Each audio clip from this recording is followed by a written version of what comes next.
여러분 안녕하세요. 오늘은 증산 5구역에 대해서 영상을 준비해 보았습니다. 수색 증산 뉴타운 안에 있고요. 사업 방식은 재개발이네요. 통상적으로 보면 재개발 지역에서는 사업 절차에 따라서 가격이 상승한다고들 하죠. 조합이 설립되고 사업 시행인가가 나고 관리 처분이 되고 이주가 되고 입주하면 이런 과정을 거치면서 계단식으로 가격이 상승하잖아요. 예, 일반적으로 맞습니다. 그런데 재개발 지역은요, 그 내부에 사업이 진행되는 방식에 따라서 꼭 이와 같이 흘러가지는 않습니다. 서울 시내에서 신규로 주택을 공급할 수 있는 방식이 재건축하고 재개발인데요. 재건축을 한동안 시장이 나쁘다고 봤을 때 재개발에 대해서 관심이 많으시고 초기 상태에 진입하시는 분들이 상당수가 있는데, 예를 들어서 2018년도 굉장히 심했던 것 같은데요. 상당 부분 문제가 터질 거라고 보고 있습니다. 정부 규제나 금융정책, 경기 상황의 악화, 이런 부분도 있지만 재개발 절차에서 벌어지는 문제점들이라고 보실 수가 있죠. 자, 들어가 보겠습니다. 증산 5구역입니다. 익히 아시다시피 수색동하고 증산동을 묶어서 수색 증산 뉴타운 3차 뉴타운이었죠. 예. 이쪽에서 가장 큰 부분은 역시 이제 수색 역세권 개발 부분이 있죠. 이쪽으로는 이게 이제 증산로 부분이 증산로 대로변이 되겠고요. 여기가 6호선 증산역입니다. 그리고 그 다음 정거장이 6호선 세전역이고요.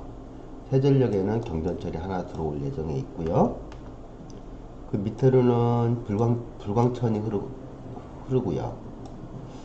DMC역에서 증산역, 세전역을 거쳐서 응암역까지 벚꽃길이 펼쳐집니다. 한 열흘 후면, 열흘에서 한 보름 그 정도 사이면은 벚꽃이 만발할 것 같은데요. 예, 올 여름, 올 봄 벚꽃이 기대됩니다. 증산 5구역이 이 부분이고요. 증산역하고 세전역 사이에 있고 역세권에 지어지는 부분입니다. 들어가 볼게요. 증산 5구역의 미래가치 부분을 어떻게 볼까요, 여러분들은? 미래가치에 대해서는 다양하게 보실 수가 있고요. 큰 부분들은 구체적으로 봐야 될 부분이 있습니다만 5가지를 보면 좋겠어요. 상암 수색의 이 서부권에서 광역 중심이잖아요. 그래서 부도심이 새롭게 만들어진다. 부도심에 인접해 있는 대단지 아파트다. 부도심으로 인해서 직주 근접이 이루어지는 거고요. 인근에 DMC 업무지구가 있으니까요. 교통 측면에 대해서는 다 검증이 되어 있는 거고요. 편의시설 부분은 향후에 많이 갖춰지겠죠. 지금 당장도 응암동에 이마트가 있고 월드컵 경기장에 홈플러스가 있고요. 예, 영화관 다양하게 있습니다. 그리고 이 일대는 녹지가 풍부하다는 또 장점이 있죠.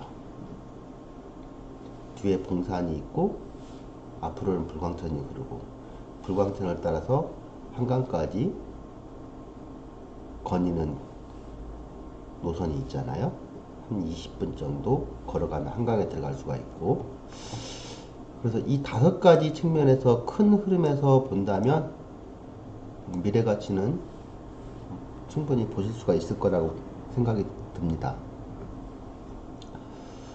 화면에 보시는 것은 증산 5구역의 조감도입니다. 증산역이 이 앞쪽에 이 부분에 증산역이 있고요. 세전역이 이 정도 위치에 있겠네요. 증산 5구역은 정비구역의 면적이 약 34,000평 정도 되고요. 시공사는 롯데건설입니다. 그러면 롯데캐슬 브랜드로 지어지겠네요. 지금 현재 설계된 걸로 봤을 때는 1704세대, 그리고 현재 조합원은 871명. 그래서 일반 분양은 약 500세대가 나올 예정에 있고요. 입지적으로 보면은 지하철 사이에 있으니까 역세권이고요.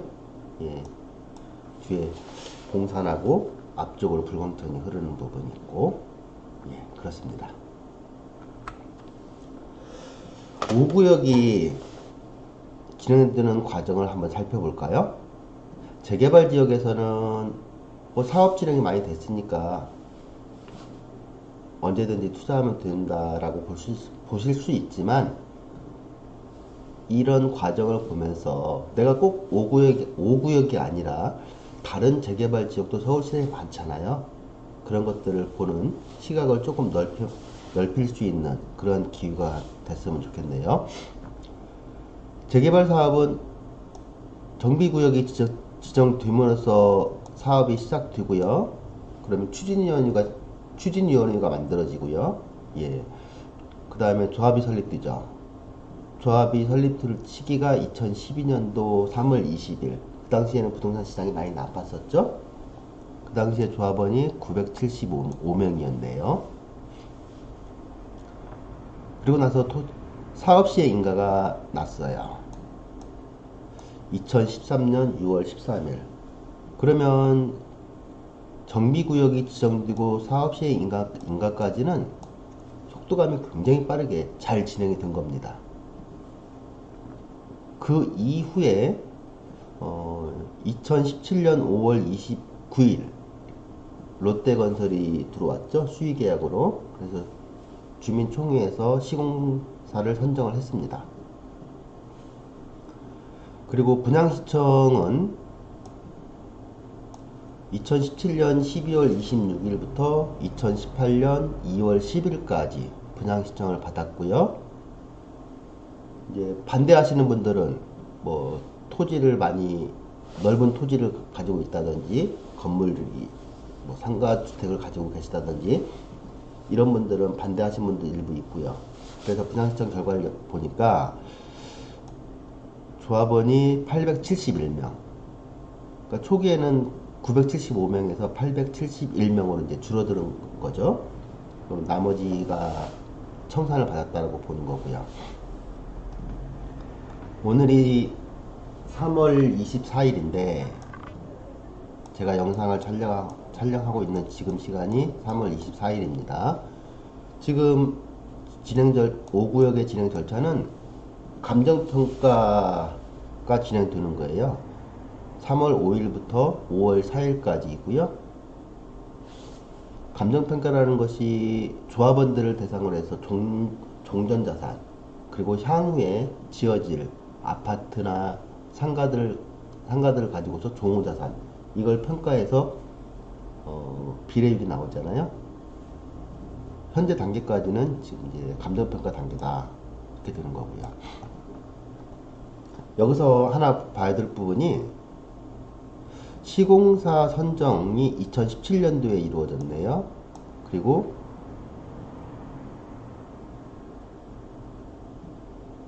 사업시행 인가가 2013년도니까 사업시행 인가부터 시공사 선정까지 시간이 좀 오래 걸렸어요.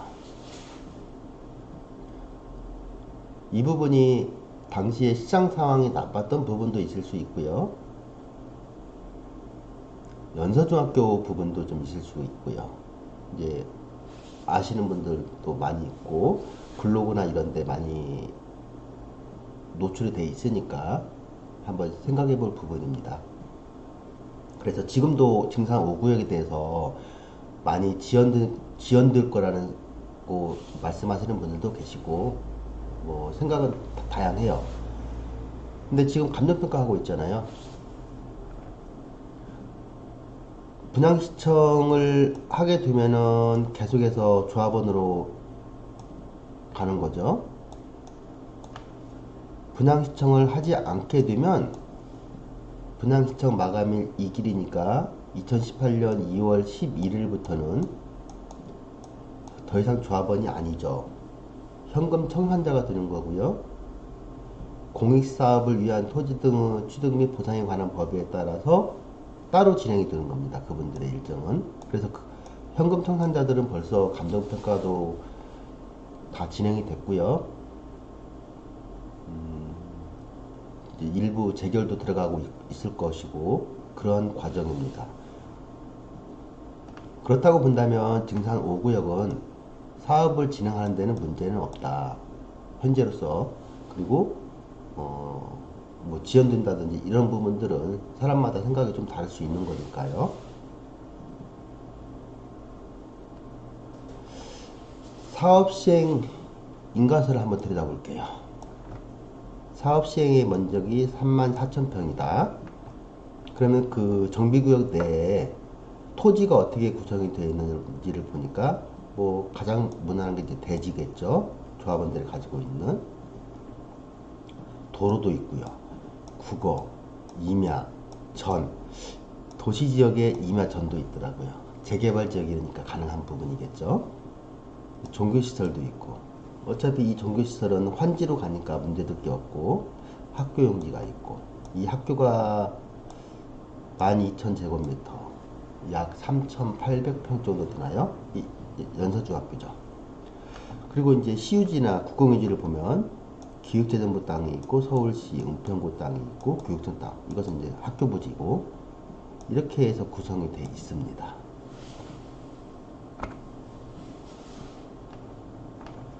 처음에는 이제 975명이었던 것이 현재로서는 조합원이 분양 시점까지 끝나고 나니까 871명으로 줄어들었다.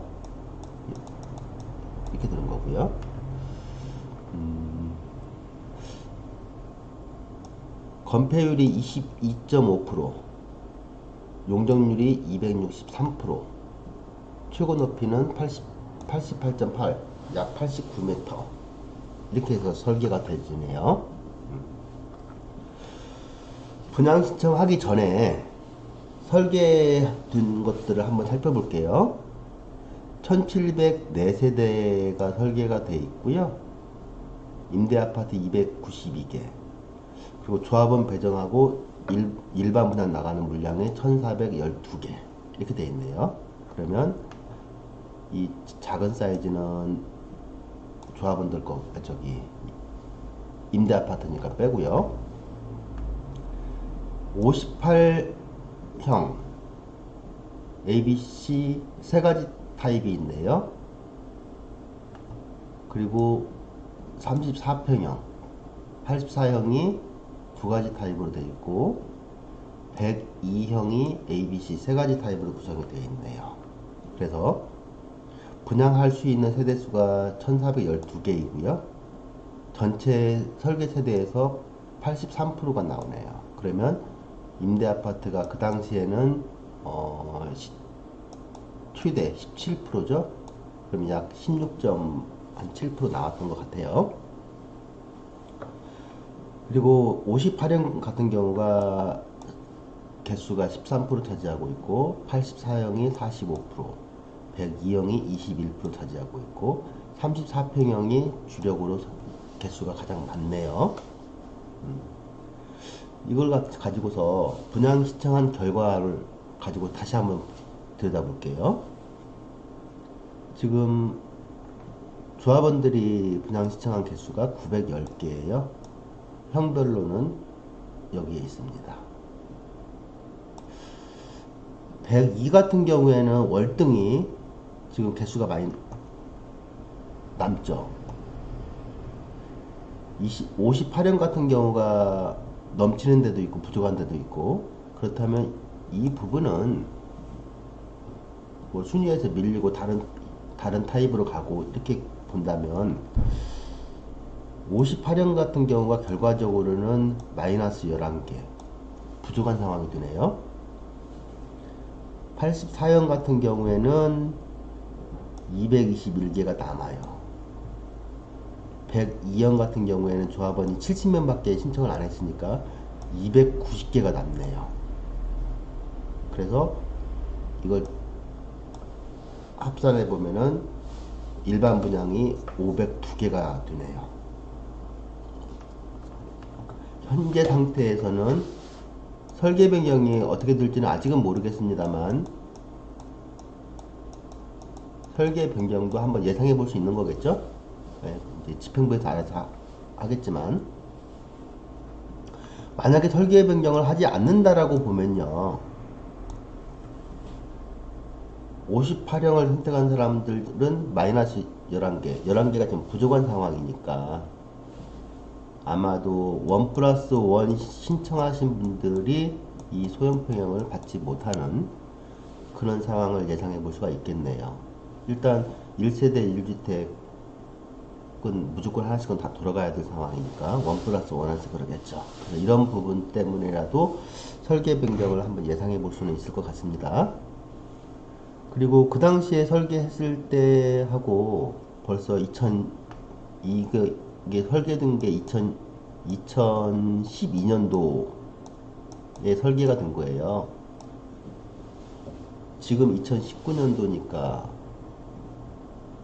어떤 사회적인 변화도 많이 발생을 했잖아요. 그래서 대형 평수 부분을 얼마나 줄일 것이냐, 이런 부분도 설계 변경에 원인을 미치겠네요.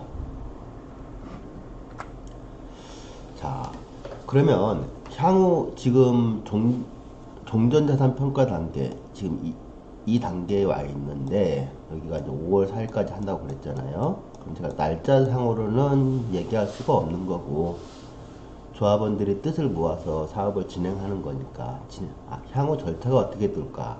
그러면 법률적으로만 보면 이 감정평가라는 것은 관리처분 계획을 세우기 위한 것이니까 주민총회에 올라가면 무조건 통과된다라고 보고요. 통과되고 나면은 한 달이라는 기간 동안 연락 공고하겠죠? 그러고 나면 이제 구청에 인가서가 제출이 되겠고요. 그러고 나면 90일이라는 시간 동안에 검토를 하겠죠.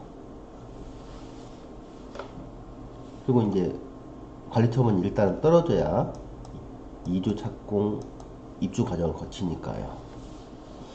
근데 이건 앞으로의 향후 일정이란 말이죠. 예상치고.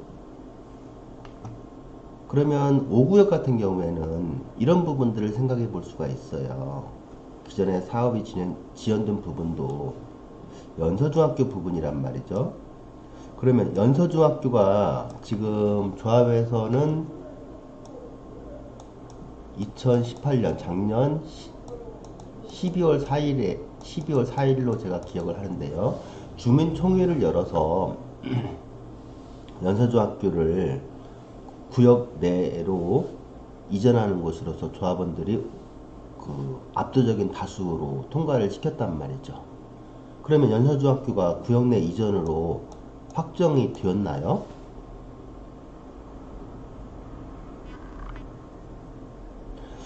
확정되지는 않았습니다.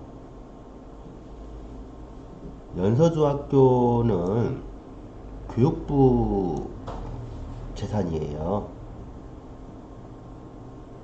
그러면 이제 사업 시행자가 조합이니까 조합원들의 뜻을 물어서 구역 내 이전을 하겠다라고 총회 의견을 물어서 된 거고요. 이게 이제 서부교육청을 통해서 교육부로 올라가겠죠. 그러면 교육부에서 그 국유재산관리위원회가 있어요. 그래서 그 관리위원회에서 승인이 떨어져야만 확정이 되는 겁니다. 그래서 관리처분 인가까지가 조합에서는 최대한 서둘러서 빨리 노력을 할 거고요. 인가 고시가 떨어지는 이 시점까지 교육부에서 이전에 대해서 승인이 떨어져야만 인가가 되는 거겠죠. 관리처분에 대해서. 그래서 이 부분은 시기적으로는 딱 예상을 못해요. 현재 교육부에 어느 정도 단계까지 올라가 있는지는 모르겠습니다만, 그래서 향후에 조금 사업 절차에 있어서 기간으로 본다면 유동적인 부분들이 있는 거고요. 설계 변경 부분은 아마도 관리 처분 인가가 떨어지고 나면 그 이후에 설계 변경을 진행할 것이라고 예상을 해보고요. 그래도 조합원들한테 피해가 가는 부분은 아닐 거니까 이주 과정에서도 구역 내 이전이라면 이주를 한 방에 할 것인지 아니면 쪼개서 할 것인지 이런 부분들도 향후에 논의가 돼야 될 부분이라서 어떤 매매를 고려하시는 분들은 조금 사업 진행 절차에 대해서는 여유를 가지고 대응하시는 게 좋을 것 같고요. 기본적으로 재개발을 진행하는 조합에서는 그렇습니다. 조합이 거짓말을 하는 게 아니라요. 가능하면 최대한 빠른 시기를 얘기해 주는 겁니다. 여유를 두고서 얘기하는 것이 아니라 그런 부분이 있어서 그렇고요.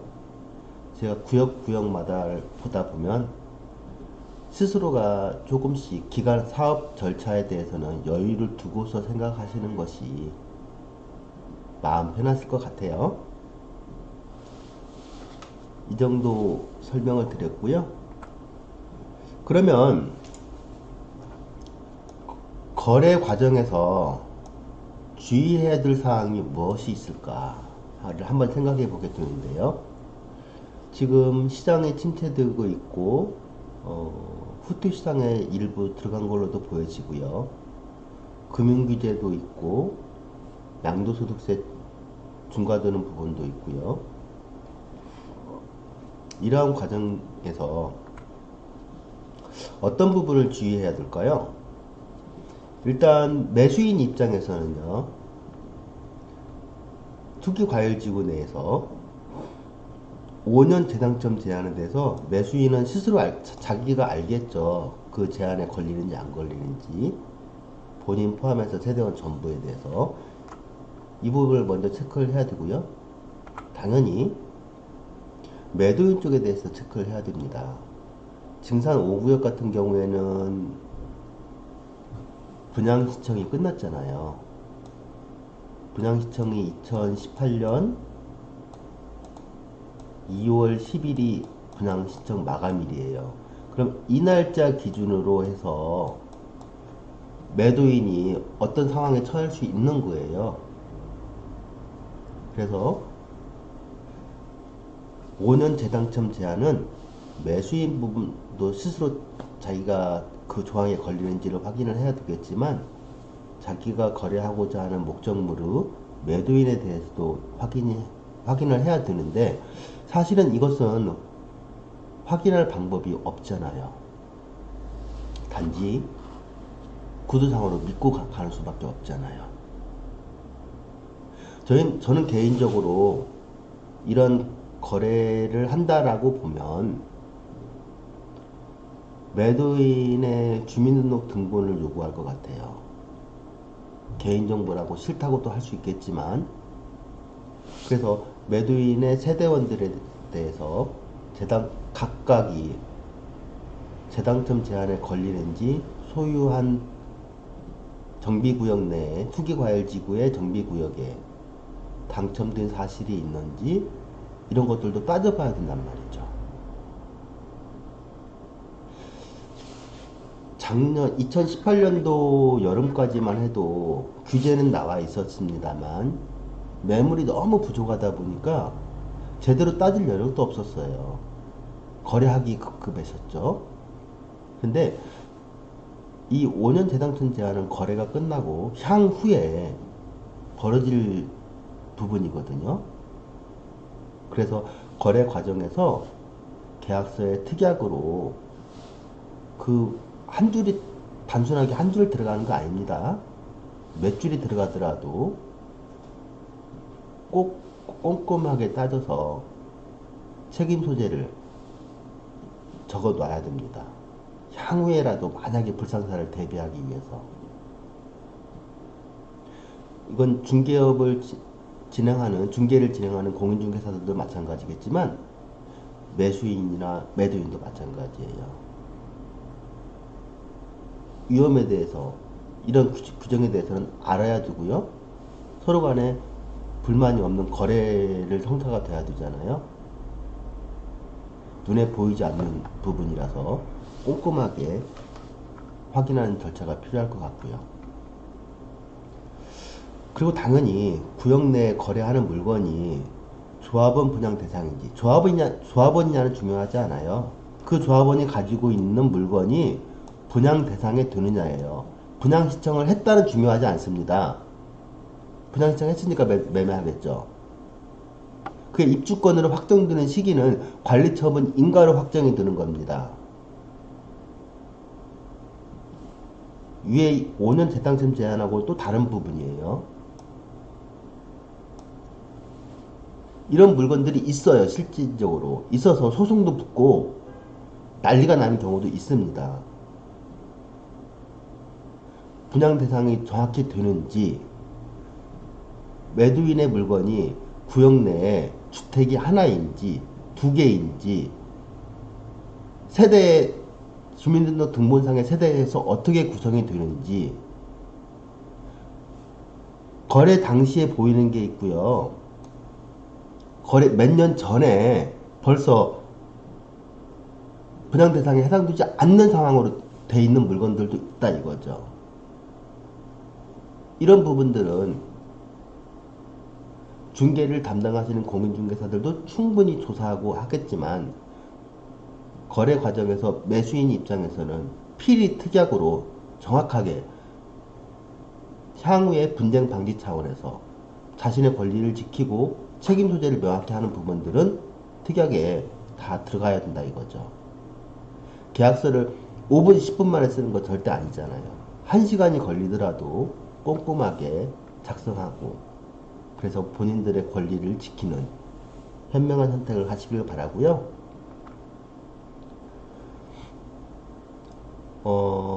만약에 뭐 물건이 가격이 이뻐서 1+1이 신청되어 있는 단독주택이나 다가구 주택, 이런 물건을 거래하는 경우가 있다 하더라도, 이런 분들은 자금 계획에 대해서는 정확히 충분하게 자금 계획은 세워야 될 부분이 있어 보입니다. 이게 향후에 단독주택이라는 것이 1+1으로 되면 입주권이 2개예요. 관리처분이 나게 되면 입주권이 2개가 되는 거고요. 이거 바로 다주택, 이 단독주택 하나만 있다 하더라도 입주권이 2개라서 다주택자에 들어가잖아요. 그럼 만약에 본인이 아파트 한 채를 가지고 있다면 1가구 3주택이 돼서요, 향후에 중도금 대출에서 꽈각입니다. 금융정책이 완화되기 전까지는 대출이 안 나오는 거예요. 또 1+1의 경우에도 하나는 대출이 나온다라고 보면 하나는 안 나와요. 그래서 이런 단독주택을 거래함에 있어서 자금 계획은 철저히 세워서 나중에 마음고생하는 그런 일은 없었으면 좋겠다. 자, 마지막으로 일반적인 얘기인데요. 내가 거래하는 과정에서, 거래하는 시작점이 계약서를 작성하는 건데요. 항시 출구 전략을 미리 따져보셨으면 좋겠어요. 내가 언제 팔겠다든지 내 계획이 있어야 되는 거예요. 양도세도 꼼꼼히 따져볼 수 있어야 되는 거고요. 그래서 거래 과정에서 출구 전략까지 검토하는 그런 현명한 지혜를 발휘하셨으면 좋겠다. 이렇게 해서 증상 5구역에 대해서 간단하게 알아보았고요. 내용이 마음에 드셨으면 좋아요, 구독하기 한번 부탁드립니다. 네, 감사합니다.